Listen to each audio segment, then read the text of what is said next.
Smart Bangladesh গড়ার অঙ্গীকার নিয়ে টানা চতুর্থ মেয়াদে বৃহস্পতিবার বাজেট ঘোষণা করতে যাচ্ছে আওয়ামী লীগ সরকার। এবারের বাজেট হতে যাচ্ছে ৭,৯৬,৯০০ কোটি টাকার, যাতে থাকছে ৫,৪০,০০০ কোটি টাকা রাজস্ব আয়ের লক্ষ্য। ২.৫ লাখ কোটি টাকা ঘাটতির এই বাজেটে জিডিপির প্রবৃদ্ধি ও মূল্যস্ফীতির লক্ষ্য ধরা হয়েছে ৬.৫%।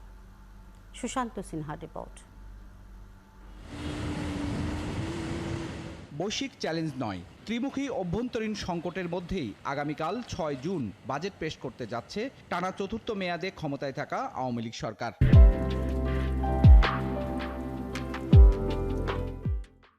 আর অর্থমন্ত্রী আবুল হোসেন মাহমুদ আলীর এটি প্রথম বাজেট। একদিকে প্রায় উচ্চ মূল্যস্ফীতির জাতাকলে পৃষ্ঠ মানুষ, অন্যদিকে ডলারের দাম ৬০ টাকা বৃদ্ধি, সেই সাথে চড়া সুদহারে অস্বস্তিতে ব্যবসায়ীরা। অর্থনীতির মূল চালিকা শক্তি ব্যাংকিং খাতে লাগামহীন খেলাপি ঋণ আর রিজার্ভ সংকট তো আছেই। এই পরিস্থিতিতেই স্মার্ট বাংলাদেশ বিনির্মাণের অঙ্গীকার শিরোনামে ২০২৪-২৫ অর্থ বছরের জন্য ৭,৯৬,৯০০ কোটি টাকার বাজেট ঘোষণা করতে যাচ্ছে সরকার, যেখানে জিডিপির প্রবৃদ্ধির লক্ষ্যমাত্রা ধরা হয়েছে ৬.৫%। আর বাজারে দেশবাসীকে স্বস্তি দিতে থাকছে মূল্যস্ফীতি নিয়ন্ত্রণের লক্ষ্যমাত্রাও ৬.৫%। মূল্যস্ফীতি নিয়ন্ত্রণ কিছু পদক্ষেপ ইতিমধ্যেই নেওয়া হয়েছে, কিন্তু পদক্ষেপগুলো কাজ করছে না।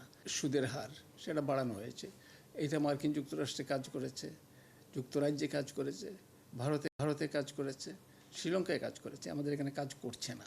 তার একটা বড় কারণ হচ্ছে এখানে কিছু দুষ্টচক্র আছে, তারা এগুলোকে কাজ করতে দেয় না। তো সেজন্য প্রথম কাজ হবে মূল্যস্ফীতি নিয়ন্ত্রণ হোক আর অন্যান্য কাজেই হোক, দুষ্টচক্রগুলোকে নিয়ন্ত্রণে আনা। প্রায় ৮ লাখ কোটি টাকার বাজেটে রাজস্ব আদায়ের লক্ষ্যমাত্রা ৫,৪০,০০০ কোটি টাকা, যেখানে জাতীয় রাজস্ব বোর্ডকে আদায় করতে হবে ৪,৮০,০০০ কোটি টাকা। রাজস্ব বহির্ভূত কর ১২,০০০ কোটি টাকা। কর বহির্ভূত নানা ফি, জরিমানা ও সুদ থেকে আসবে ৪৮,০০০ কোটি টাকা। রাজস্ব আদায়ের এই লক্ষ্য পূরণ হলেও অর্থমন্ত্রীকে ধার দেনা করতে হবে ২,৫৬,০০০ কোটি টাকারও বেশি। অর্থাৎ আগামী এক বছরের জন্য সরকারের নেওয়া ২,৬৫,০০০ কোটি টাকার উন্নয়ন বাজেটের পুরোটাই খরচ করতে হবে বিদেশি ও দেশি ঋণ থেকে। প্রত্যক্ষ পরোক্ষ কর মিলে ২ ভাগ হচ্ছে পরোক্ষ, ১ ভাগ হচ্ছে প্রত্যক্ষ। এখানে অনেক বাড়াতে হবে। তাদের সব মিলে ১০-১১% বেশি না জাতীয় উৎপাদের, কিন্তু অন্যান্য দেশে আশেপাশে অনেক বেশি। যেমন নেপালে হচ্ছে ১৮%, ভারতে হচ্ছে ১১.২%, আর পাকিস্তানেও সব সূচকে তারা আমাদের পিছনে, কিন্তু এই সূচকে তারা এগিয়ে আছে, সেখানেও ১০%, কিন্তু আমাদের ৮%-এর নিচে। ১৫% জরিমানা দিয়ে কালো টাকা সাদা করার সুযোগ থাকছে এবারের বাজেটেও, যা উস্কে দেবে বৈষম্য।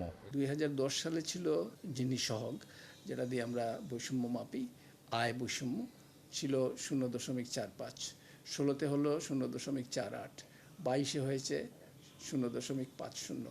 এটা খুব খারাপের দিকে যাচ্ছে এবং এটাকে রুখা যাচ্ছে না, এবং এটা কিন্তু খুব খারাপ। সম্পদ বৈষম্য যদি বাড়ে, সেটা নিয়ন্ত্রণ করা আরও কঠিন হবে। পুঁজিবাজারে তালিকাভুক্ত নয় এমন কোম্পানির আয়কর হার ২.৫% কমাচ্ছেন অর্থমন্ত্রী। সুশান্ত সিনহা, ৭১, ঢাকা।